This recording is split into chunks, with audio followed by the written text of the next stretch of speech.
जेकर कोई ऑब्जेक्ट मेरे को सर्कुलर पाथ ते मूव करेगा और उदी हर मूवमेंट ते सर्कुलर पाथ ते स्पीड सेम रहे, पर क्योंकि हर पोजीशन ते उदी डायरेक्शन जिहड़ी आ पार्टिकल दे मूव करन दी वो अलोंग द टेंजेंट हुंदी आ, ते टेंजेंट हर पॉइंट ते अपनी डायरेक्शन जिहड़ी वो चेंज करता जाएगा। जेड़े मर्जी पॉइंट ते दिखावां, हर पॉइंट ते टेंजेंट दी डायरेक्शन चेंज होनी है, और डायरेक्शन दे चेंज होने करके असीं कहने वेलोसिटी चेंज हुई, और वेलोसिटी दी चेंज जो बॉडी च आंदी है असीं कहने बॉडी च एक्सेलरेशन आ गई, यानी ओदी मोशन एक्सेलरेटेड मोशन।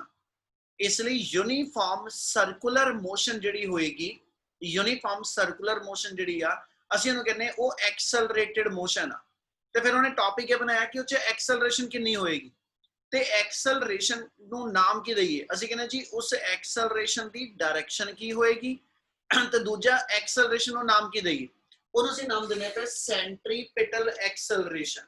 ਐਕਸਲਰੇਸ਼ਨ ਵਿਚ is acting towards the centre. ਜਿਹੜੀ ਐਕਸਲਰੇਸ਼ਨ ਸੈਂਟਰ ਵੱਲ ਨੂੰ ਲੱਗੇਗੀ, ਹਮੇਸ਼ਾ ਸਰਕਲ ਦੇ ਸੈਂਟਰ ਵੱਲ ਨੂੰ ਜਿਹੜੀ ਐਕਸਲਰੇਸ਼ਨ ਐਕਟ ਕਰੇਗੀ, ਠੀਕ ਹੈ ਜੀ। ਇਹ ਪਾਰਟੀਕਲ ਇੱਥੇ ਹੋਵੇ, ਠੀਕ ਹੈ ਜੀ, ਕਿਸੇ ਵੀ ਪੁਆਇੰਟ ਤੇ ਹੋਵੇ, ਐਕਸਲਰੇਸ਼ਨ ਹਮੇਸ਼ਾ ਟੁਵਰਡਸ ਦਾ ਸੈਂਟਰ ਹੀ ਬਣੀ ਰਹੇਗੀ। ਤੇ ਫਿਰ ਜਿਹੜੀ ਐਕਸਲਰੇਸ਼ਨ ਟੁਵਰਡਸ ਦਾ ਸੈਂਟਰ ਰਹਿੰਦੀ ਆ ਉਹਨੂੰ ਅਸੀਂ ਸੈਂਟਰੀਪੀਟਲ ਐਕਸਲਰੇਸ਼ਨ ਕਹਿੰਦੇ ਆ। ਉਹਨੇ ਕਿਹਾ ਸੈਂਟਰੀਪੀਟਲ ਐਕਸਲਰੇਸ਼ਨ ਦਾ ਫਾਰਮੂਲਾ ਡਰਾਈਵ ਕਰੋ ਕੀ ਬਣ ਕੇ ਆਣਾ। ਉਹਦੇ ਵਾਸਤੇ ਮੈਂ ਦੋ ਫਿਗਰ ਪਹਿਲਾਂ ਬਣਾ ਲਈਆਂ ਵਾ, ਠੀਕ ਹੈ ਜੀ। ਇਹਨਾਂ ਫਿਗਰ 'ਚ ਅਸੀਂ ਸ਼ੋ ਆਫ ਕੀ ਕਰਨ ਲੱਗੇ ਕਿ ਜਦੋਂ ਆਬਜੈਕਟ ਸਰਕੂਲਰ ਪਾਥ ਤੇ ਮੂਵ ਕਰੇਗਾ, ਠੀਕ ਹੈ, ਲੈਟ ਮੀ ਸੇ ਕਿ ਇਨੀਸ਼ੀਅਲੀ ਪਾਰਟੀਕਲ A ਪੁਆਇੰਟ ਤੇ ਆ, ਇਸ ਪੋਜੀਸ਼ਨ ਤੇ ਉਹਦੀ ਵੈਲੋਸਿਟੀ v1 ਹੈਗੀ। ਜਦੋਂ ਪਾਰਟੀਕਲ A ਤੋਂ ਸ਼ਿਫਟ ਕਰਕੇ B ਤੇ ਗਿਆ, ਇਹਦੀ ਵੈਲੋਸਿਟੀ ਚੇਂਜ ਹੋ ਕੇ v2 ਹੋ ਗਈ, पर वेलोसिटी चेंज हुई आ डायरेक्शन करके, स्पीड नहीं चेंज हुई। इस लाइन में असीं इदां कहने आ कि आ जिहड़ा टेंजेंट दी लेंथ होएगी ते जिहड़ी आ टेंजेंट दी लेंथ होएगी, ये टेंजेंट लेंथ इक्वल रहनी आ, मतलब टेंजेंट लेंथ दे विच कोई फर्क नहीं आएगा। मैथमेटिकली लिखिए ते इहनूं इदां कहांगे, magnitude of v1 vector and magnitude of v2 vector, ये दोनों सेम आ ते दोनों नूं कॉमन सिंबल v दे दो। उस तो बाद ਜਿਹੜੇ ਤੁਹਾਡੇ ਕੋਲ ਸਰਕਲ ਦੇ ਰੇਡੀਅਸ ਵੈਕਟਰ ਆ, ਹਨਾ, ਇਹਨਾਂ ਰੇਡੀਅਸ ਵੈਕਟਰ ਦੀ ਡਾਇਰੈਕਸ਼ਨ ਡਿਫਰੈਂਟ ਆ, ਠੀਕ ਹੈ, ਪਰ ਮੈਗਨੀਟਿਊਡ ਦੋਨਾਂ ਰੇਡੀਅਸ ਵੈਕਟਰ ਦੇ ਸੇਮ ਆ। ਇਸ ਲਈ ਅਸੀਂ r1 ਵੈਕਟਰ ਦਾ ਮੈਗਨੀਟਿਊਡ, r2 ਵੈਕਟਰ ਦਾ ਮੈਗਨੀਟਿਊਡ ਦੋਨੋਂ ਇਕੁਅਲ ਕਰ ਲਾਂਗੇ ਤੇ ਦੋਨਾਂ ਦਾ ਕਾਮਨ ਸਿੰਬਲ r ਰੱਖ ਲਾਂਗੇ, ਠੀਕ ਹੈ। ਆ ਮੇਰੇ ਐਸ ਸੱਚ ਵੇਰੀਏਬਲ ਜਿਹੜੇ ਫਿਕਸ ਰਹਿ ਜਾਣੇ, ਇੰਨੀ ਗੱਲ ਕਲੀਅਰ ਆ।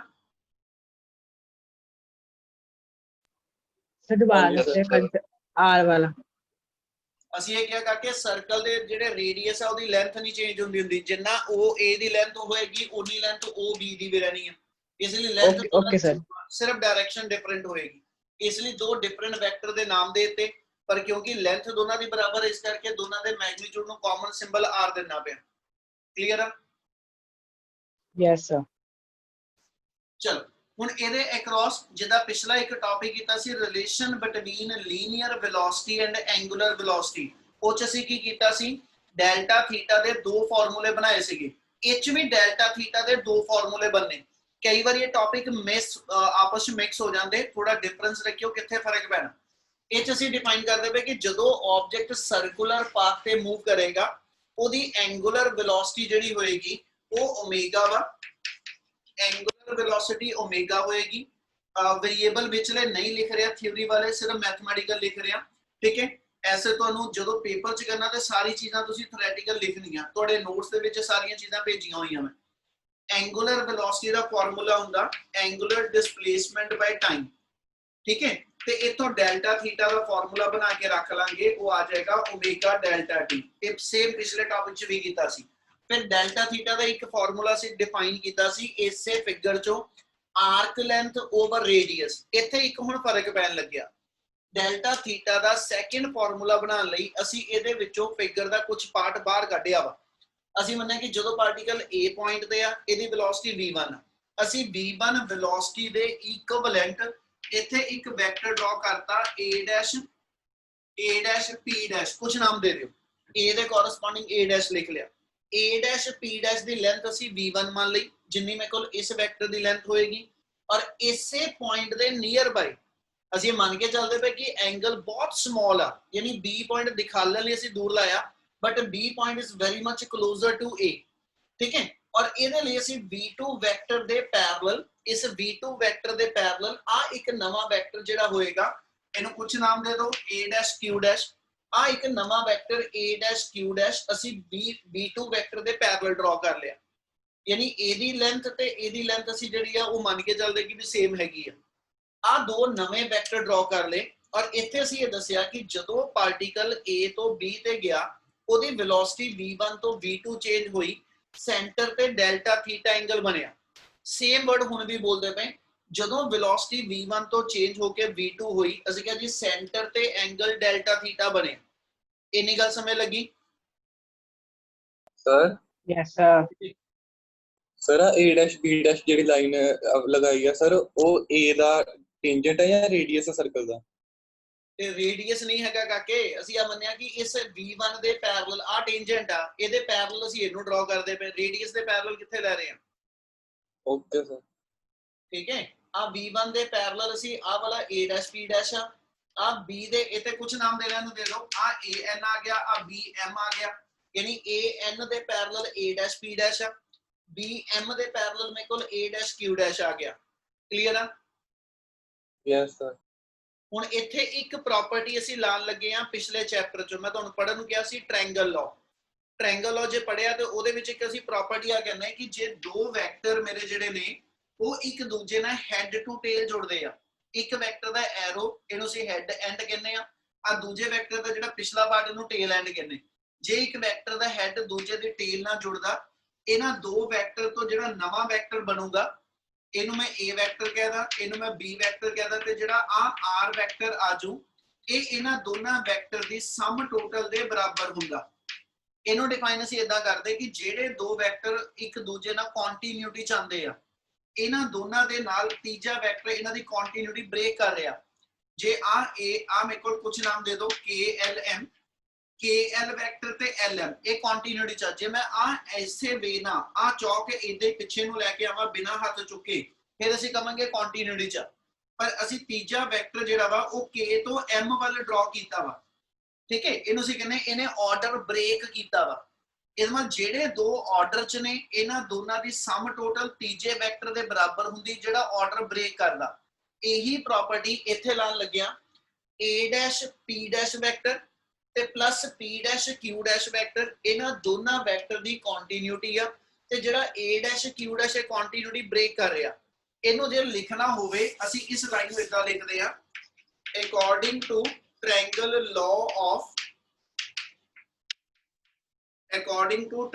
law of vector addition, vector ਨੂੰ ਐਡ ਕਰਨ ਦਾ ਰੂਲ ਹੈ ਇਹ। a dash vector a dash p dash vector ਆ ਵਾਲੇ ਵੈਕਟਰ ਦੀ ਗੱਲ ਕਰਦਾ ਪਿਆ, plus p dash q dash vector ਯਾਨੀ ਇਸ ਵੈਕਟਰ ਦੀ ਗੱਲ ਕਰਦਾ ਪਿਆ, ਜਿਹੜੇ ਦੋਨੋਂ ਆਰਡਰ ਚ ਇਹਨੂੰ ਐਡ ਕਰ ਲਓ ਤੇ ਇਹਨਾਂ ਦੋਨਾਂ ਦੀ ਸਮ ਟੋਟਲ ਜਿਹੜਾ ਤੀਜਾ ਵੈਕਟਰ ਹੈ a ਡੈਸ਼ q ਡੈਸ਼ ਇਹਦੇ ਇਕੁਅਲ ਆ ਜਾਓ। ਆ ਲਾਈਨ ਜੋ ਲਿਖੀ ਕਲੀਅਰ ਆ? Yes sir. ਇਹਦੇ ਵਿੱਚ ਇਹਨੂੰ ਲਿਖ ਦਿੰਦੇ, ਇਹਨੂੰ p ਡੈਸ਼ q ਡੈਸ਼ ਲਿਖਿਆ ਰਹਿਣ ਦਿੰਦੇ equal to a dash q dash ਦਾ ਨਾਮ v2 ਆ। ਇਹ ਤੋਂ ਅਸੀਂ ਇਸ ਵੈਕਟਰ ਦੀ ਵੈਲਿਊ ਕੱਢਦੇ ਪਏ ਆ, p dash q dash vector ਦੀ ਵੈਲਿਊ ਆ ਜਾਏਗੀ v2 vector minus v1 vector, ਠੀਕ ਹੈ। ਤੇ v2 ਵੈਕਟਰ ਮਾਈਨਸ v1 ਯਾਨੀ ਫਾਈਨਲ ਵੈਲੋਸਿਟੀ ਮਾਈਨਸ ਇਨੀਸ਼ੀਅਲ, ਇਹਨੂੰ ਚੇਂਜ ਇਨ ਵੈਲੋਸਿਟੀ ਕਹਿ ਸਕਦੇ ਹੋ। ਇਹਦੀ ਜਗ੍ਹਾ ਤੇ ਅਸੀਂ ਇਹਨੂੰ ਸ਼ਾਰਟ ਚ ਡੈਲਟਾ v ਲਿਖ ਸਕਦੇ। ਇਹਦੇ ਨਾਲ ਜਿਹੜਾ p dash q dash vector ਆਇਆ ਇਹਦੀ value v2 vector minus v1 ਆ, ਜਿਹਨੂੰ ਸ਼ਾਰਟ ਚ ਅਸੀਂ ਡੈਲਟਾ v ਲਿਖ ਸਕਦੇ ਹਾਂ। ਇੰਨੀ ਗੱਲ ਸਮਝ ਲੱਗੀ? Yes. ਡੈਲਟਾ v ਆ ਗਿਆ, ਯਾਨੀ ਆ ਸਾਈਡ ਨੂੰ ਜੇ ਨਾਮ ਦੇਣਾ ਹੋਵੇ ਇਹਨੂੰ ਤੁਸੀਂ ਡੈਲਟਾ v ਵੈਕਟਰ ਨਾਮ ਦਿੰਨੇ ਪਏ। ਹੁਣ ਆ ਟ੍ਰਾਇੰਗਲ ਦੇ ਅੰਦਰ ਤੁਸੀਂ ਐਂਗਲ ਦੀ ਡੈਫੀਨੇਸ਼ਨ ਲਾਓ। ਆਪਾਂ ਐਂਗਲ ਦੀ ਡੈਫੀਨੇਸ਼ਨ ਲਾਣ ਲੱਗੇ ਇੱਥੇ ਆ ਕਹਿ ਕੇ ਕਿ ਐਂਗਲ ਹੁੰਦਾ ਆਰਕ ਬਾਈ ਰੇਡੀਅਸ। ਇਸ ਵੇਲੇ v1 v2 ਜਿਹੜੇ ਦੋਨੋਂ ਨੇ, ਠੀਕ ਹੈ, ਇਹ ਇਸ ਆ ਜਿਹੜੀ ਟ੍ਰਾਇੰਗਲ ਬਣੀ ਆ ਇਸ ਦੇ ਅੰਦਰ ਆ ਉਸ ਦੇ ਦੋਨੋਂ ਮੇਰੇ ਇੱਕ ਤਰ੍ਹਾਂ ਰੇਡੀਅਸ ਲੈਂਥ ਬਣਦੀ, ਆ ਮੇਰਾ ਜਿਹੜਾ ਉਹਦੇ ਸਾਹਮਣੇ ਆਰਕ ਬਣ ਰਹੀ। ਐਂਗਲ ਦੀ ਸਟੈਂਡਰਡ ਡੈਫੀਨੇਸ਼ਨ ਲਾਣ ਲੱਗਿਆ, ਫਿਰ ਰਿਪੀਟ ਕਰ ਰਿਹਾ। ਆ ਜਿਹੜੇ ਦੋ ਮੇਰੇ ਕੋਲ ਸਾਈਡਾਂ ਆ ਗਈਆਂ, ਆ ਜਿਹੜੀਆਂ ਮੇਰੀਆਂ ਦੋ ਸਾਈਡਾਂ ਆ ਗਈਆਂ, ਇੱਕ v1 ਤੇ v2, ਆ ਸਾਹਮਣੇ ਮੇਰੇ ਕੋਲ ਡੈਲਟਾ v। ਤੇ ਐਂਗਲ ਦੀ ਡੈਫੀਨੇਸ਼ਨ ਹੁੰਦੀ ਆਰਕ ਓਵਰ ਰੇਡੀਅਸ। ਰੇਡੀਅਸ v1 ਲਵਾਂ ਜਾਂ v2, ਦੋਨਾਂ ਦੀ ਲੈਂਥ ਅਸੀਂ ਕਾਮਨ v ਮੰਨੀ ਹੋਈ ਆ। ਇਸ ਲਈ ਜੇ ਇਸ ਚੀਜ਼ ਨੂੰ ਇਸ ਟ੍ਰਾਇੰਗਲ 'ਚ ਅਪਲਾਈ ਕਰੀਏ ਤੇ ਆਪਾਂ ਇਹਨੂੰ ਇਦਾਂ ਲਿਖਦੇ ਪਏ we know that delta theta equal to delta v over v। क्या आ गल समझ आई?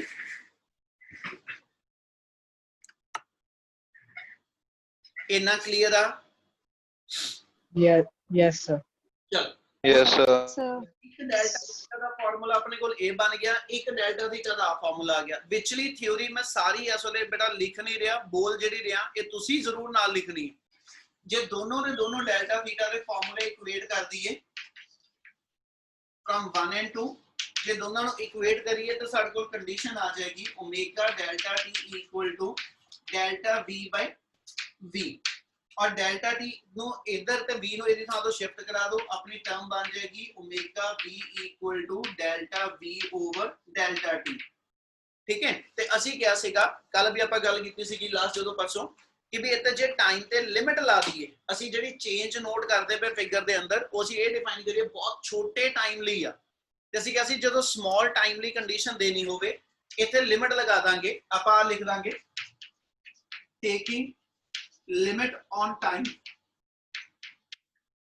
जे मैं टाइम ते लिमिट लगावा ते यही रिलेशन दोबारा लिखा ते वी write omega v equal to limit delta t tends to 0, delta t यानी टाइम इंटरवल बहुत छोटा ले रहे हैं।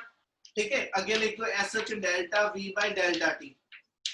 ते मैं आ सारी चीज नु तुहानू इन्ना कहा सीगा कि जे डेल्टा लईए ते इहनू थोड़ा लार्ज चेंज कहंदे आपां, ਤੇ ਜੇ ਐਸਐਚ ਟਾਈਮ ਤੇ ਲਿਮਿਟ ਲੱਗੀ ਯਾਨੀ ਅਸੀਂ ਬਹੁਤ ਛੋਟੀ ਚੇਂਜ ਲੈਣੀ ਆ ਤੇ ਸ਼ਾਰਟ ਚੇਂਜ ਨੂੰ ਅਸੀਂ ਜਿਹੜਾ ਵਾ ਉਹ ਡੀਵੀ ਨਾਲ ਲਿਖ ਦਿੰਦੇ ਆ। ਯਾਨੀ ਆ ਪੂਰੇ ਦੀ ਪੂਰੀ ਟਰਮ ਜਿਹੜੀ ਆ ਜਦੋਂ ਇਹਦੇ ਤੇ ਲਿਮਿਟ ਲੱਗ ਗਈ ਇਹ ਪੂਰੀ ਟਰਮ ਜਿਹੜੀ ਆ it will be converted into dv by dt, but dv by dt ਮੇਰੀ change in velocity by time acceleration ਹੁੰਦੀ ਆ। ਇਹਦਾ ਮਤਲਬ ਮੇਰੇ ਕੋਲ ਕੀ ਆ ਗਿਆ, बट dv by dt मेरे को a आ जाएगा, क्योंकि एक्सेलरेशन सेंट्रीपिटल एक्सेलरेशन कह रही हूं तो बेशक इनू ac सिंबल पा दो या कला a पा दो, कोई फर्क नहीं पाएगा। तो देयरफॉर साडे को रिलेशन आ जाएगा omega v equal to ac। तो सेंट्रीपिटल एक्सेलरेशन का एक फार्मूला ते आ बन गया। एक असी कल ड्राइव किया सी relation between linear and angular velocity, यानी आ वाला v equal to r omega.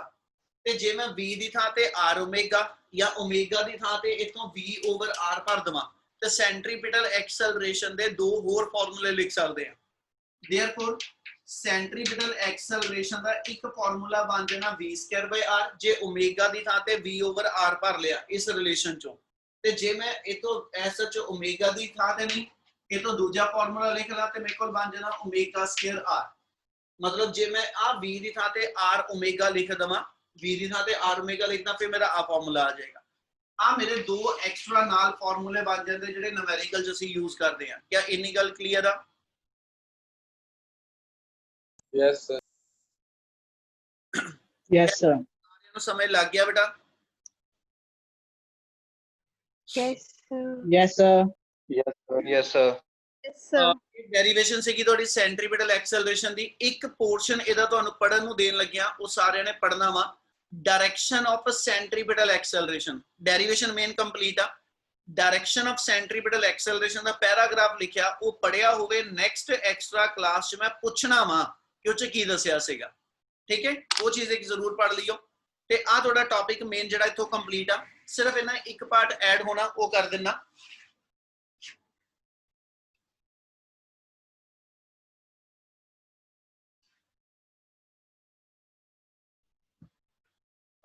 ਇਹਦੇ ਨਾਲ ਹੀ ਗੱਲ ਜੋੜ ਰਿਹਾ, ਕਈ ਵਾਰੀ ਇਹਦੇ ਨਾਲ ਇੱਕ ਟਰਮ ਜੁੜ ਜਾਂਦੀ ਆ ਟੈਂਜੈਂਸ਼ੀਅਲ ਐਕਸਲਰੇਸ਼ਨ।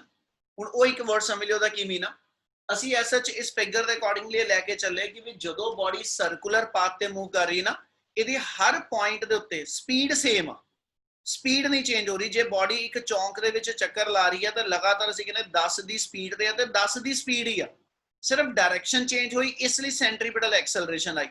ਪਰ ਜੇ ਇਹ ਲੈ ਲਈਏ बॉडी सर्कुलर पाथ ते मूव भी करे ते नालों नाल ओदी स्पीड भी चेंज होवे, डायरेक्शन दा चेंज होनी आ पर ओदी स्पीड भी चेंज होवे, ते फिर जे स्पीड भी चेंज आ डायरेक्शन भी चेंज आ, फिर असीं कहने बॉडी च दो तरह दी एक्सेलरेशन आई, एक स्पीड दी चेंज करके और एक डायरेक्शन दी चेंज करके।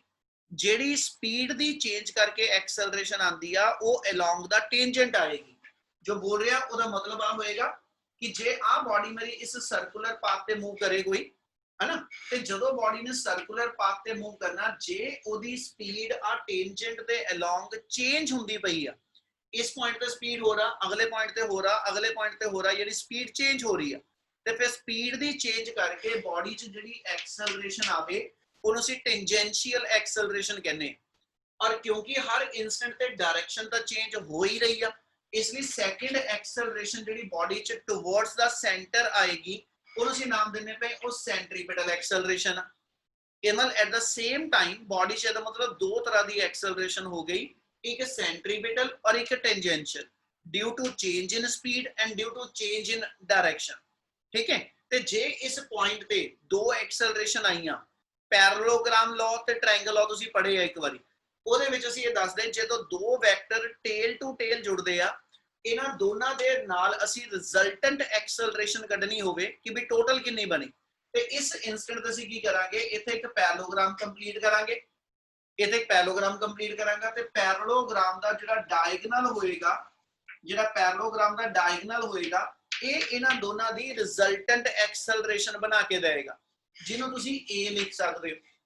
ਔਰ ਦੂਜੇ ਪਾਸੇ ਜਿਹਨੂੰ ਸ਼ਾਰਟ ਚ ਬੋਲਾਂ ਤੇ ਇੰਨੀ ਗੱਲ ਕਹਿ ਦੂੰ, ਆ ਰਾਈਟ ਐਂਗਲ ਟ੍ਰਾਇੰਗਲ ਜਿਹੜੀ ਬਣੇਗੀ, ਆ ਰਾਈਟ ਐਂਗਲ ਟ੍ਰਾਇੰਗਲ ਜਿਹੜੀ ਬਣੇਗੀ, ਇਹ ਚ ਆ ਸਾਈਡ AT ਆ ਤੇ ਆ ਸਾਈਡ AC ਦੇ ਪੈਰਲਲ ਆ ਹਾਈਪੋਟੇਨਿਊਜ਼ ਤੇ ਮੇਰੇ ਕੋਲ A ਆ, ਇਸ ਲਈ ਆ ਸਾਈਡ AC, ਆ ਸਾਈਡ AT, ਆ ਸਾਈਡ A, ਤੇ ਜੇ ਮੈਂ ਪਾਈਥਾਗੋਰਸ ਸਿੰਪਲ ਇੱਥੇ ਵੀ ਲਗਾ ਦਾਂ ਤੇ ਇਸ ਵੇਲੇ ਮੇਰੇ ਕੋਲ ਫਾਰਮੂਲਾ ਆ ਬਣ ਜਾਊਗਾ AC square plus AT square, यानी आ मेरे को मेरे सिस्टम दी रिजल्टेंट एक्सेलरेशन आ जाएगी।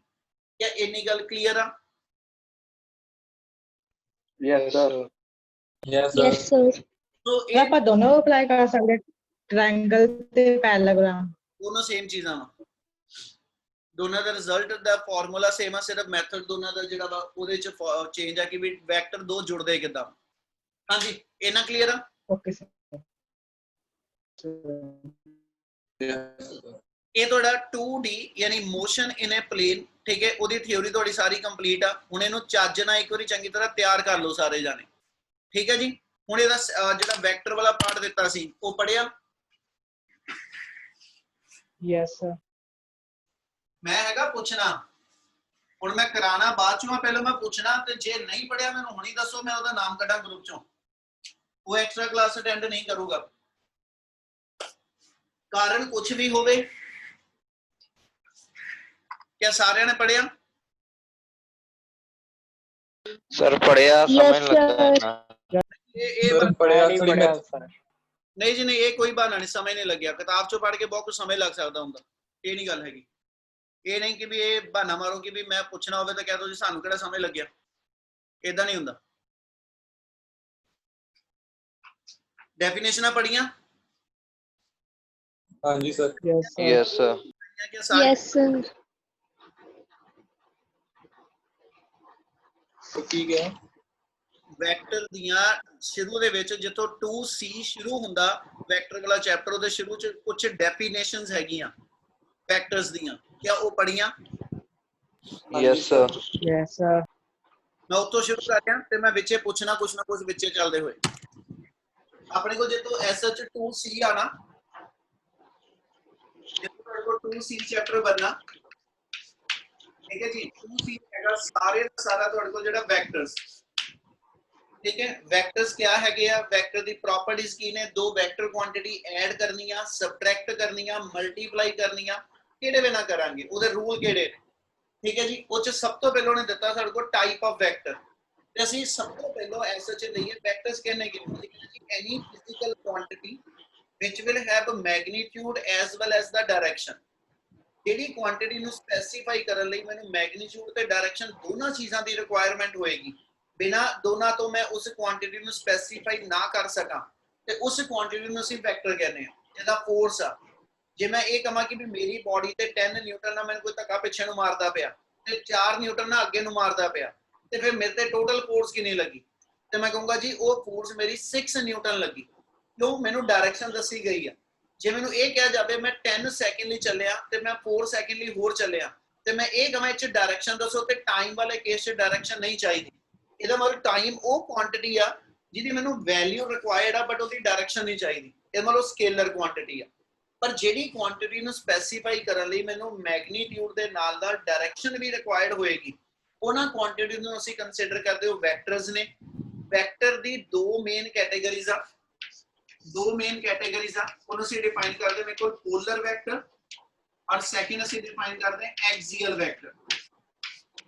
ਪੋਲਰ ਵੈਕਟਰ ਨਾਰਮਲੀ ਜਿਹੜੇ ਨੇ ਉਹ ਸਟ੍ਰੇਟ ਲਾਈਨ ਮੋਸ਼ਨ ਨੂੰ ਸਪੈਸੀਫਾਈ ਕਰਦੇ ਆ, ਜਿੱਦਾਂ ਡਿਸਪਲੇਸਮੈਂਟ ਵੈਕਟਰ ਹੋ ਗਿਆ, ਫੋਰਸ ਹੋ ਗਈ, ਮੋਮੈਂਟਮ ਹੋ ਗਿਆ, ਇਹ ਸਾਰੇ ਦੇ ਸਾਰੇ ਜਿਹੜੇ ਵੈਕਟਰ ਕੁਆਂਟੀਟੀ ਆ they will fall under the category of polar vector.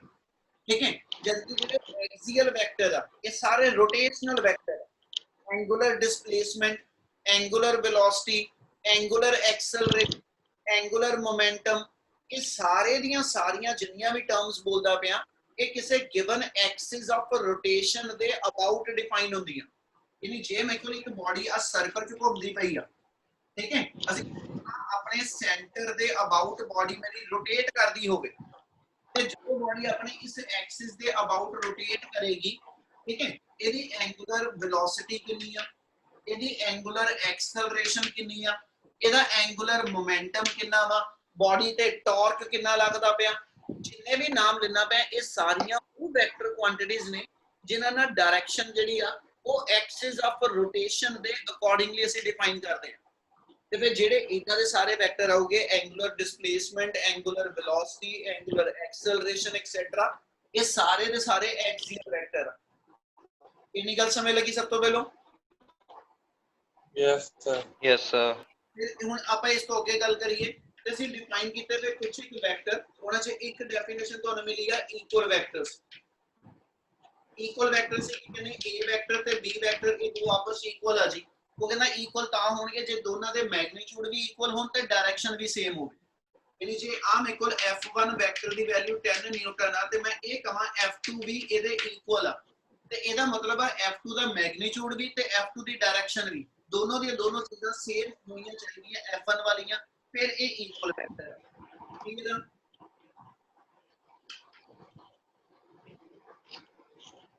ਕੋਈ ਇਕੁਅਲ ਵੈਕਟਰ ਕਲੀਅਰ ਆ?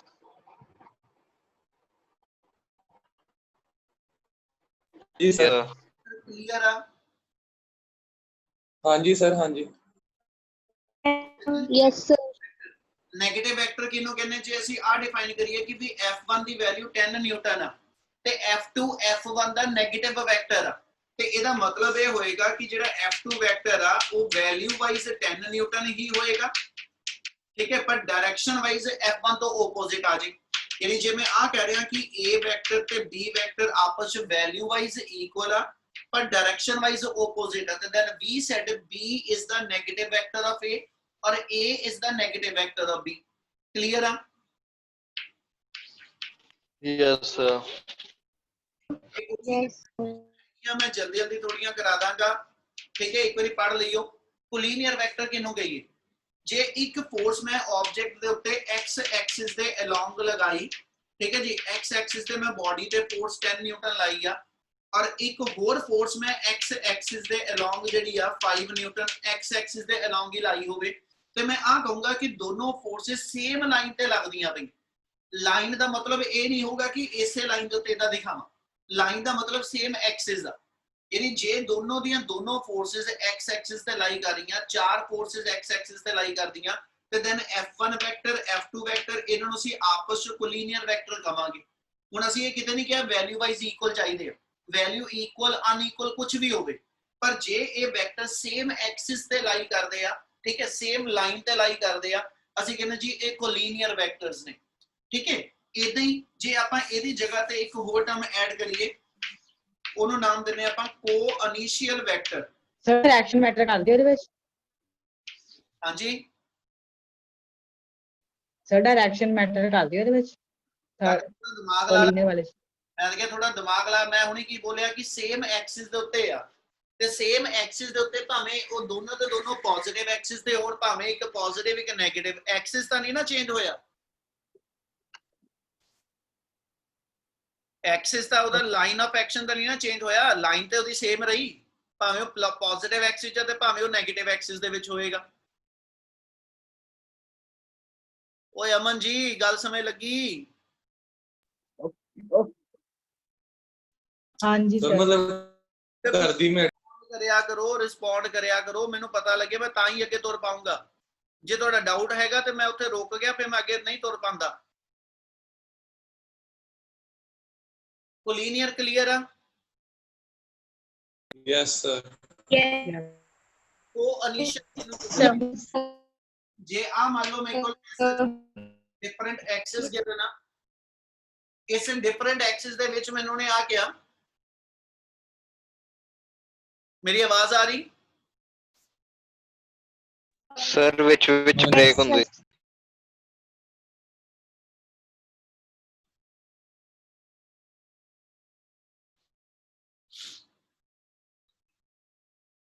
ਵਿੱਚ ਬ੍ਰੇਕ ਦਾ ਹੁਣ ਕੀ ਹੱਲ ਲੱਭਾਂ ਮੈਂ? ਸਰ नहीं सर सही है करा दो ਕਰਵਾ ਦਿਓ ਤੁਸੀਂ। ਬਾਅਦ ਚੋਂ ਇੱਕ ਵਾਰੀ ਵੀਡੀਓ ਦੇਖ ਲਿਓ ਬੇਟਾ, ਲਾਸਟ 10 ਮਿੰਟ ਦੀ ਜਿਹੜੀ ਹੋ ਨਾ, ਉੱਤੇ ਤੁਹਾਨੂੰ ਕਲੀਅਰ ਹੋ ਜਾਏਗਾ। ਇਸ ਮੂਮੈਂਟ ਤੇ ਜੇ ਅਸੀਂ ਆ ਕਹੀਏ ਕਿ ਕੋ ਇਨੀਸ਼ੀਅਲ ਵੈਕਟਰ ਲੈਣੇ ਆ, ਇਹਦਾ ਮਤਲਬ ਹੋ ਗਿਆ ਜਿਹੜੇ ਵੈਕਟਰ ਦਾ ਸਟਾਰਟਿੰਗ ਪੁਆਇੰਟ ਸੇਮ ਹੋਏਗਾ, ਠੀਕ ਹੈ, ਡਾਇਰੈਕਸ਼ਨ ਕੁਝ ਵੀ ਹੋਵੇ। ਆਪਾਂ ਆ ਕਹੀਏ ਕਿ ਵੀ ਇਸ ਮੂਮੈਂਟ ਤੇ ਆ origin ਹੋ ਗਿਆ, ਇੱਥੇ ਇੱਕ ਪਾਰਟੀਕਲ ਪਿਆ ਵਾ, ਇਹਦੇ ਤੇ ਇੱਕ ਫੋਰਸ ਜਿਹੜੀ ਆ। ਅੱਛਾ ਇੱਕ ਚੀਜ਼ ਹੋਰ, ਜ਼ਰੂਰੀ ਨਹੀਂ ਪੁੱਤ ਫੋਰਸ ਲੈਣੀ ਆ, ਅਸੀਂ ਵੈਲੋਸਿਟੀ ਲੈ ਸਕਦੇ, ਮੋਮੈਂਟਮ ਲੈ ਸਕਦੇ, ਕੁਆਂਟੀਟੀ ਕੋਈ ਵੀ ਲੈ ਲਓ। ਮੈਂ ਐਗਜ਼ਾਮਪਲ ਮਤਲਬ ਫੋਰਸਿਸ ਨਾਲ ਸੌਖੀਆਂ ਮੈਂ ਇਸ ਕਰਕੇ ਉਹਨਾਂ ਦਿਨਾਂ ਜਾ ਰਿਹਾ। ਜੇ ਇਸ origin ਵਾਲੇ ਪਏ ਪਾਰਟੀਕਲ ਤੇ ਇੱਕ ਫੋਰਸ ਮੇਰੀ 10 ਨਿਊਟਨ ਜਿਹੜੀ ਆ, ਉਹ ਮੰਨ ਲਓ ਜੀ ਆ x ਐਕਸਿਸ ਦੇ ਲੌਂਗ ਲਾਈ ਕਰਦੀ ਆ। ਇਸੇ ਪੁਆਇੰਟ ਤੇ ਇੱਕ ਫੋਰਸ ਮੇਰੀ 12 ਨਿਊਟਨ y ਐਕਸਿਸ ਤੇ ਲਾਈ ਕਰਦੀ ਆ। ਇਸੇ ਪੁਆਇੰਟ ਤੇ ਇੱਕ ਫੋਰਸ ਮੇਰੀ ਜਿਹੜੀ ਆ ਉਹ ਐਸਐਚ 3 ਨਿਊਟਨ xy ਪਲੇਨ ਚ ਲਾਈ ਕਰਦੀ ਆ। ਠੀਕ ਹੈ, ਆ ਤਿੰਨ ਫੋਰਸਸ ਹੋ ਗਈਆਂ, ਤਿੰਨ ਡਿਫਰੈਂਟ ਵੈਕਟਰ ਹੋ ਗਏ। ਅਸੀਂ ਕਹਿੰਦੇ ਜੀ ਤਿੰਨੇ ਦੇ ਤਿੰਨੇ ਵੈਕਟਰ ਦਾ ਸਟਾਰਟਿੰਗ ਪੁਆਇੰਟ ਸੇਮ ਆ, ਇਸ ਲਈ ਇਹਨਾਂ ਨੂੰ ਅਸੀਂ ਨਾਮ ਦੇ ਸਕਦੇ, ਦੇ ਆਰ ਕਾਲਡ ਐਜ਼ ਅ ਕੋ ਇਨੀਸ਼ੀਅਲ ਵੈਕਟਰ। ਗੱਲ ਸਮਝ ਆਈ? Yes sir yes sir. Yes sir. ਨਹੀਂ, ਆਪਣੀ ਕੋਲ ਇੱਕ ਟਰਮ ਬਣਨੀ ਆ, ਉਹਨੂੰ ਅਸੀਂ ਨਾਮ ਦਿੰਦੇ ਕੋ ਪਲੇਨਰ ਵੈਕਟਰ। ਪਲੇਨਰ, ਪਲੇਨ, ਯਾਨੀ ਜੇ ਹੁਣ ਮੈਂ ਐਸਾ ਚ ਲਵਾਂ, ਆ ਮੇਰੇ ਕੋਲ ਜਿਹੜਾ f1 ਵੈਕਟਰ ਆ, ਠੀਕ ਹੈ ਜੀ, ਜਾਂ ਇੱਥੇ ਇੱਕ ਹੋਰ ਆਪਾਂ ਚਲੋ ਵੈਕਟਰ ਬਣਾ ਦਿੰਦੇ ਆ, ਮੰਨ ਲਓ ਮੇਰੇ ਕੋਲ 5 ਨਿਊਟਨ ਦਾ ਕੋਈ ਇੱਕ ਹੋਰ ਵੈਕਟਰ ਆ ਗਿਆ। ਠੀਕ ਹੈ, ਹੁਣ ਆ ਇਹਨੂੰ ਮੈਂ ਨਾਮ ਦੇ ਕੇ ਚੱਲਾਂ, ਆ ਜਿਹੜਾ ਮੇਰਾ f3 ਵੈਕਟਰ ਆ ਤੇ ਜਿਹੜਾ ਆ f4 ਆ, ਇਹ ਦੋਨੋਂ ਦੇ ਦੋਨੋਂ ਵੈਕਟਰ ਮੇਰੇ xy ਪਲੇਨ ਚ ਪਏ ਆ। ਇਸ ਲਈ ਇਹਨਾਂ ਦੋਨਾਂ ਵੈਕਟਰ ਨੂੰ, ਹਨਾ, ਆ ਮੰਨ ਲਓ ਮੇਰਾ ਕਹਿੰਦਾ y ਐਕਸਿਸ ਦੇ ਉੱਤੇ ਗੱਲਾਂ, ਆ ਮੇਰਾ x ਐਕਸਿਸ ਤੇ, ਪਰ ਆ ਦੋਨੋਂ ਵੈਕਟਰ ਲਈ ਸਾਈਮਲਟੇਨੀਅਸਲੀ x ਔਰ y ਦੋਨੋਂ ਕੋਆਰਡੀਨੇਟ ਚਾਹੀਦੇ ਆ। ਠੀਕ ਹੈ, ਇਸ ਲਈ ਇਹਨਾਂ ਦੋਨਾਂ ਵੈਕਟਰ ਨੂੰ ਜੇ ਮੈਂ ਕਹਿਣਾ ਹੋਵੇ ਤੇ they are to be called as a coplanar, ਯਾਨੀ ਦੇ ਲਾਈ ਇਨ ਦਾ ਕਾਮਨ ਪਲੇਨ। ਇਹ ਇੱਕੋ ਪਲੇਨ ਚ ਦੋਨੋਂ ਵੈਕਟਰ ਲਾਈ ਕਰਦੇ ਪਏ। Yes sir. Yes sir yes sir. Example ਦੇ ਰਿਹਾ, ਠੀਕ ਹੈ ਜੀ, ਜੇ ਮੰਨ ਲਓ ਆ ਮੇਰੇ ਕੋਲ ਐਸਐਚ x ਐਕਸਿਸ ਤੇ y ਐਕਸਿਸ ਦਾ, ਇੱਥੇ ਇੱਕ ਪੁਆਇੰਟ ਹੋਵੇ A, ਇਹਦੇ ਕੋਆਰਡੀਨੇਟ 2 ਤੇ 3 ਆ। ਠੀਕ ਹੈ ਜੀ, ਇੱਥੇ ਇੱਕ ਪੁਆਇੰਟ ਮੇਰੇ ਕੋਲ ਕਿਤੇ ਆ ਗਿਆ, ਇਹਨੂੰ ਆਪਾਂ ਕਹਿੰਦੇ ਜੀ B, ਇਹਦੇ ਕੋਆਰਡੀਨੇਟ ਮੇਰੇ ਕੋਲ ਮੰਨ ਲਓ ਜੀ 5 ਤੇ 2 ਆ, ਕੁਝ ਲਿਖ ਦਿਓ ਜੋ ਮਰਜ਼ੀ। ਹੁਣ ਇਹਦਾ ਮਤਲਬ ਹੋ ਗਿਆ A ਪੁਆਇੰਟ ਦੀ ਪੋਜੀਸ਼ਨ ਦੱਸਣ ਲਈ ਮੈਨੂੰ ਇੱਕ x ਕੋਆਰਡੀਨੇਟ ਚਾਹੀਦਾ, ਇੱਕ y ਕੋਆਰਡੀਨੇਟ। ਇਹਦਾ ਮਤਲਬ ਹੋ ਗਿਆ A ਪੁਆਇੰਟ ਜਿਹੜਾ xy ਪਲੇਨ ਚ ਆ, ਇਹਦੇ B ਪੁਆਇੰਟ ਵੀ xy ਪਲੇਨ ਚ ਆ। ਇਹਨੂੰ ਜੇ ਮੈਂ origin ਤੋਂ ਇੱਥੇ ਦੋ ਨਵੇਂ ਵੈਕਟਰ ਦੇ ਨਾਮ ਲਿਖ ਰਿਹਾ r1 r2, ਇਹਨਾਂ ਨੂੰ ਅਸੀਂ ਕਵਾਂਗੇ position vector. A point the position ਦੱਸਣ ਵਾਲਾ r1 ਵੈਕਟਰ ਜਿਹੜਾ ਹੈਗਾ, ਇਹਦੇ ਦੋ ਕੋਆਰਡੀਨੇਟ ਆ, ਇੱਕ ਇਹਦਾ x ਕੋਆਰਡੀਨੇਟ, ਇੱਕ ਇਹਦਾ y ਕੋਆਰਡੀਨੇਟ। ਇਹਦੇ ਆ B ਪੁਆਇੰਟ ਦੀ ਪੋਜੀਸ਼ਨ ਦੱਸਣ ਵਾਲਾ ਜਿਹੜਾ r2 ਵੈਕਟਰ ਆ, ਇਹਦੇ ਵੀ ਦੋ ਕੋਆਰਡੀਨੇਟ ਆ ਔਰ ਦੋਨੇ xy ਆ। ਇਹਦਾ ਮਤਲਬ r1 r2 ਮੇਰੇ ਦੋ position vector which specify the position of the point ਜਾਂ particle from origin। ਠੀਕ ਹੈ ਜੀ, ਔਰ ਦੂਜੇ ਪਾਸੇ ਇਹ ਦੋਨੋਂ ਦੇ ਦੋਨੋਂ ਪੋਜੀਸ਼ਨ ਵੈਕਟਰ ਵੀ ਆ ਤੇ ਨਾਲੋਂ ਨਾਲ ਐਸ ਸੱਚ ਕੋਪਲੇਨਰ ਵੈਕਟਰ ਵੀ ਆ, ਕਿਉਂਕਿ ਦੋਨੋਂ ਦੇ ਦੋਨੋਂ vector as such xy plane ਚ ਪਏ ਆ। ਜਦੋਂ ਇੱਥੇ ਆਪਾਂ ਫੋਰਸ ਦੀ ਐਗਜ਼ਾਮਪਲ ਦਿੱਤੀ, ਇੱਥੇ ਪੋਜੀਸ਼ਨ ਵੈਕਟਰ ਦੀ ਦੇ ਰਿਹਾ। ਕਲੀਅਰ ਆ? Yes sir. Yes sir. Yes ਇਹਦੇ ਤੋਂ ਹੀ ਇੱਕ ਟਰਮ ਹੋਰ ਆਪਾਂ ਐਡ ਕਰ ਦਾਂਗੇ, ਉਹਨੂੰ ਨਾਮ ਦਵਾਂਗੇ ਆਪਾਂ ਡਿਸਪਲੇਸਮੈਂਟ ਵੈਕਟਰ। ਠੀਕ ਹੈ ਜੀ, ਇੱਕ ਆਪਣਾ ਪੋਜੀਸ਼ਨ ਵੈਕਟਰ ਆ ਗਿਆ, एक अपने को पोजीशन वेक्टर आ गया, एक अपना डिस्प्लेसमेंट वेक्टर आ समझिए हुण गल ध्यान नाल जे मैं r1 ਨੂੰ ਲਿਖਣਾ ਹੋਵੇ है ना r1 वेक्टर लिखना होवे गल समझियो मैं एक वेक्टर दी डेफिनेशन छड्डी हुई किसी गल करके बाद चो जोड़ांगा हुण आ 2 मीटर मैं x एक्सिस ते जावांगा ठीक है जी फिर 3 मीटर मैं y एक्सिस ते जावांगा फिर मैं a पॉइंट ते पहुंचू इनू ਅਸੀਂ इदां लिख सकते हैं 2i कैप आ चीज छड्डी सी ਇਹਦੀ ਗੱਲ ਹੁਣ ਜੋੜਨ ਲੱਗਿਆ 2i cap plus 3j cap ਉਹ ਕਹਿੰਦਾ ਵੀ ਆ i कैप ਤੇ j कैप ਕੀ ਆ ਇਹਦੀ ਗੱਲ ਜੋੜਾਂਗੇ ਹੁਣੀ ਆਪਾਂ ਇਹਦੀ b ਪੁਆਇੰਟ ਦੀ ਪੋਜੀਸ਼ਨ ਦੱਸਣੀ ਹੋਵੇ ਉਹ r2 ਵੈਕਟਰ ਆ ਉਹਨੂੰ ਮੈਂ ਲਿਖ ਦਾਂਗਾ 5i cap plus 2j cap ਇਹ ਵੱਲ r1 r2 ਇਹ ਦੋ ਪੋਜੀਸ਼ਨ ਵੈਕਟਰ ਮੈਨੂੰ ਦੱਸਦੇ ਪਏ ਕਿ ਵੀ x ਐਕਸਿਸ ਤੇ 2 ਮੀਟਰ ਚੱਲੋ फिर y एक्सिस ते 3 मीटर चलो फिर थोड़ा SH A पॉइंट लभ जू इदे आ मेनू दोनों वैल्यूज जेडियां ने ए मेनू B पॉइंट दी पोजीशन दस दे पे ते जे मैं SH A कमा पार्टिकल A तो शिफ्ट करके B ते चला गया पार्टिकल A तो शिफ्ट करके B ते चला गया ते मैं आ नवे बने वेक्टर इहदा मतलब ए डिस्प्लेसमेंट दिखांदा पिया पार्टिकल दी कि भी पार्टिकल दी डिस्प्लेसमेंट A तो B वाल होई आ या B तो A वाल होई आ ਤੇ ਫਿਰ ਜੇ ਮੈਂ ਡਿਸਪਲੇਸਮੈਂਟ ਕੱਢਣੀ ਹੋਏਗੀ ਤੇ ਮੈਂ ਇਸ ਫਾਈਨਲ ਵੈਕਟਰ ਦੇ ਵਿੱਚੋਂ ਇਨੀਸ਼ੀਅਲ ਵੈਕਟਰ ਨੂੰ ਮਾਈਨਸ ਕਰ ਲਵਾਂ ਤੇ ਮੈਨੂੰ ਇਦਾਂ ਲਿਖ ਦਾਂਗਾ 5i ਕੈਪ ਠੀਕ ਹੈ ਪਲੱਸ 2j ਕੈਪ ਇਸ ਸਾਰੇ ਚੋਂ ਇਹਨੂੰ ਜਦੋਂ ਮਾਈਨਸ ਕਰਨਾ i ਕੈਪ ਵਾਲੇ ਨੂੰ i ਕੈਪ ਚੋਂ ਮਾਈਨਸ ਕਰਾ ਲਓ 5 2 ਇਹਦਾ ਮਤਲਬ 3i ਕੈਪ ਆ ਗਿਆ ਠੀਕ ਹੈ ਜੀ ਤੇ 2 3 ਠੀਕ ਹੈ ਜੀ ਮੇਰੇ ਕੋਲ SH ਮੇਰੇ ਕੋਲ -1j ਕੈਪ ਆ ਗਿਆ ਆ ਜਿਹੜਾ ਨਵਾਂ ਬਣਿਆ ਇਹ ਇਸ ਨਵੇਂ ਡਿਸਪਲੇਸਮੈਂਟ ਵੈਕਟਰ ਨੂੰ ਦੱਸਦਾ ਪਿਆ ਇੰਨੀ ਗੱਲ ਪਹਿਲਾਂ ਸਮਝ ਲੱਗੀ यस सर r2 ਮੇਰੇ ਦੋ ਪੋਜੀਸ਼ਨ ਵੈਕਟਰ ਸੀਗੇ ਇਹਨਾਂ ਦੋਨਾਂ ਦਾ ਜੋ ਡਿਫਰੈਂਸ ਆ ਉਹ ਮੈਨੂੰ ਦੱਸਦਾ ਪਿਆ ਪਾਰਟੀਕਲ ਦੀ ਪੋਜੀਸ਼ਨ 'ਚ ਚੇਂਜ ਕਿੰਨੀ ਆਈ ਆ ਤਾਂ ਅਸੀਂ ਇਹਨੂੰ ਨਾਮ ਦਿੰਨੇ ਇਹ ਡਿਸਪਲੇਸਮੈਂਟ ਵੈਕਟਰ ਆ ਹੁਣ ਇਹਦੇ ਵਿੱਚ ਅਸੀਂ ਇੱਕ i cap j cap symbol ਵਰਤੇ ਆ ਇਹ ਕੀ ਚੀਜ਼ ਆ ਠੀਕ ਹੈ ਇਹਦੀ ਗੱਲ ऐसा जोड़न लगे ओदा वेक्टर नु नाम दवांगे ਅਸੀਂ यूनिट वेक्टर ਇਹਦੀ ਗੱਲ ਕਰਨਾ ਪਰ 1 ਮਿੰਟ ਪਹਿਲਾਂ ਮੈਨੂੰ ਜਲਦੀ ਜਲਦੀ ਅਸੀਂ ਕੋਈ ਚਲੋ ਡਰਾ ਕਰਦੇ ਉਹਦੇ ਤੇ ਐਰੋ ਹੈਡ ਪਾਵਾਂਗੇ ਪਰ ਜਿਹੜਾ ਯੂਨਿਟ ਵੈਕਟਰ ਹੋਏਗਾ ਇਹਨੂੰ ਹਮੇਸ਼ਾ ਅਸੀਂ ਕੈਪ ਸਾਈਨ ਨਾ ਪਾਣੇ ਜੇ ਮੈਂ a ਵੈਕਟਰ ਲਿਖਿਆ ਤੇ ਮੈਂ ਇਹ ਨਹੀਂ ਕਹਿ ਸਕਦਾ ਇਹ ਯੂਨਿਟ ਵੈਕਟਰ ਆ ਹਾਂ ਪਰ ਜੇ ਮੈਂ a ਕੈਪ ਲਿਖਿਆ ਵਾ ਤੇ it definitely to be a unit vector इस वेक्टर ਦਾ मैग्नीट्यूड हमेशा ਅਸੀਂ 1 ਕਹਿੰਦੇ ਆ ਠੀਕ ਹੈ ਇਹਦਾ मैग्नीट्यूड हमेशा मतलब ਆਪਾਂ a = 1 ਕਵਾਂਗੇ a = 1 ਕਵਾਂਗੇ ਆਪਾਂ ਹਾਂ ਬਿਲਕੁਲ ਬੇਟਾ ਇਹਦਾ मैग्नीट्यूड ਹਮੇਸ਼ਾ ਹੀ 1 ਆ ਇੱਥੇ ਜੇ 2i ਕੈਪ ਲਿਖਿਆ ਨਾ ਇਹਦੇ ਨਾਲ ਇਸ 2 मैग्नीट्यूड ਨੂੰ ਤੁਸੀਂ ਇਸ ਵੈਕਟਰ ਦੇ 1 ਨਾਲ ਮਲਟੀਪਲਾਈ ਕੀਤਾ ਜਿਹਦੇ ਨਾਲ ਇਹਦਾ ਟੋਟਲ मैग्नीट्यूड 2 ਰਿਹਾ मैग्नीट्यूड ਤੇ ਕੋਈ ਫਰਕ ਨਹੀਂ ਪਿਆ ਇਹਦੇ ਨਾਲ ਠੀਕ ਹੈ अपनी आईडी जदों बंद हो गई ठीक है जी उदों बंद हो जाएगी ਆਪਾਂ ਕੱਲ ਨੂੰ ਇਸ ਤੋਂ ਬਾਅਦ ਕੰਟੀਨਿਊ ਕਰਨਾ ਸਵੇਰੇ 8 ਵਜੇ ਹੁਣ ਜੇ ਆਪਾਂ ਇਹਦੀ ਗੱਲ ਫੇਰ ਕਰੀਏ ਬੇਟਾ ਯੂਨਿਟ ਵੈਕਟਰ ਇਹਦਾ ਡੈਫੀਨੇਸ਼ਨ ਵੀ ਆ ਔਰ ਇਹਦਾ ਫਾਰਮੂਲਾ ਵੀ ਆ ਬਾਕੀ ਦਾ ਜਨਰਲ ਅਸੀਂ ਸਾਰੇ ਕੀਤੇ ਨਾ